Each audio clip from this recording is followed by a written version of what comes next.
Assalamualaikum warahmatullahi wabarakatuh. Perkenalkan, nama saya Sakila Alzidni, program studi akuntansi A, Fakultas Ekonomi dan Bisnis Universitas Muhammadiyah Jakarta. Saya akan mempresentasikan tugas mikroekonomi yang diajarkan oleh dosen pengampu Pak Bobby Fischer. Saya akan mempresentasikan materi oligopoli. Apa itu oligopoli?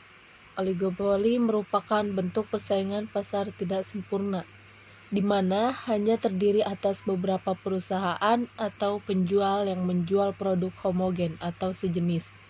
Contoh-contoh pasar oligopoli yaitu industri semen, industri kendaraan bermotor, industri rokok, layanan telekomunikasi, dan jasa penerbangan.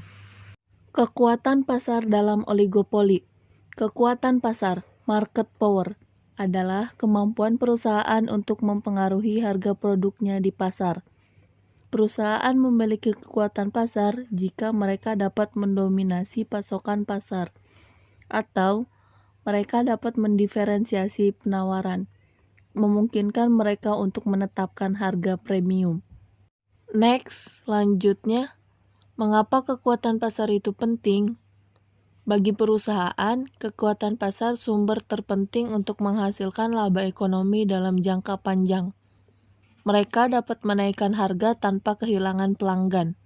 Mereka juga dapat mempertahankan harga tinggi dari waktu ke waktu. Hubungan antara kekuatan pasar dengan struktur pasar.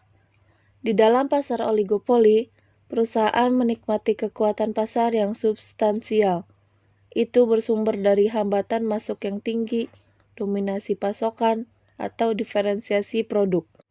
Perusahaan mendiferensiasi produk mereka pada aspek seperti kualitas, fitur, dan strategi non-harga lainnya.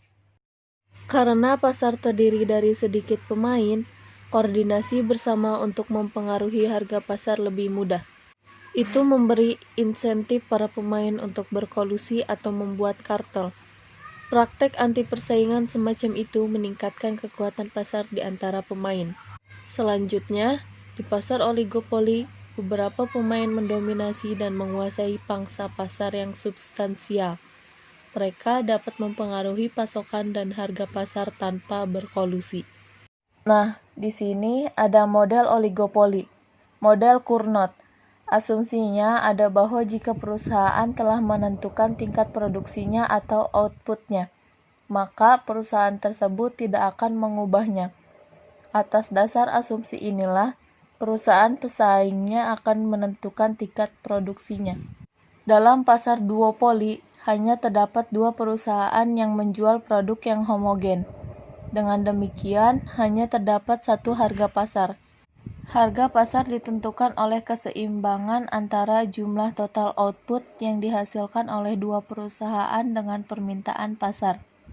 Penentuan output merupakan gerakan balasan dari perilaku perusahaan lain, sehingga Q untuk dua perusahaan oligopoli adalah sama.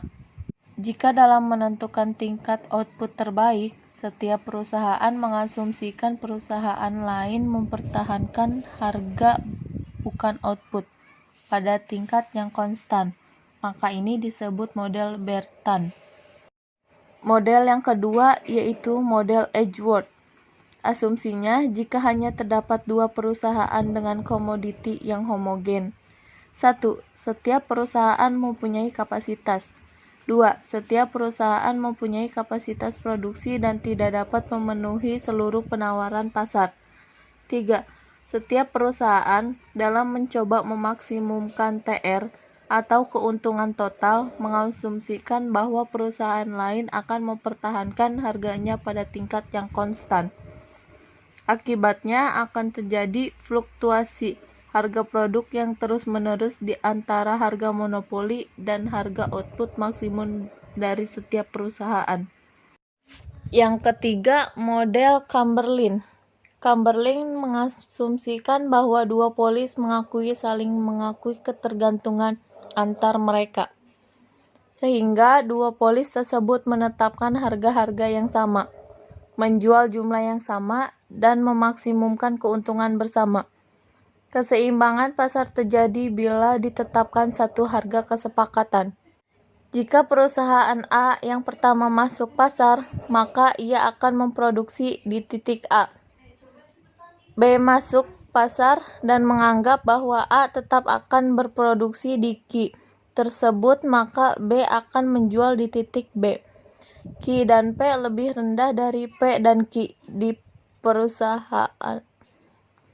A dan B sadar bahwa cara terbaik adalah dengan membagi bersama keuntungan sehingga mereka akan memproduksi di QE dengan harga per titik E. Keputusan output dan memaksimalkan laba dalam pasar oligopoli. Keputusan output. Dalam memutuskan suatu harga, seorang produsen harus memulai dari menentukan harga untuk sebuah produk yang baru sampai dengan menentukan kembali harga dari produk yang lama. Memaksimalkan laba. Perusahaan melakukan kegiatan operasional bertujuan untuk memaksimalkan laba dan dapat mempertahankan perusahaan itu. Setiap perusahaan berusaha meraih keuntungan atau memperoleh laba semaksimal mungkin. Laba berkaitan dengan 4 faktor, yaitu demand, kebutuhan, potensial profit, market, pasar, dan revenue, pendapatan. Keempat faktor ini menunjang terjadinya opportunities, kesempatan. Maksimisasi laba berarti menekankan kepada pemanfaatan barang modal secara efisien. Maksimisasi laba yang perlu diperhatikan adalah 1. Laba jangka pendek atau laba jangka panjang. 2. Jumlah laba atau tingkat laba.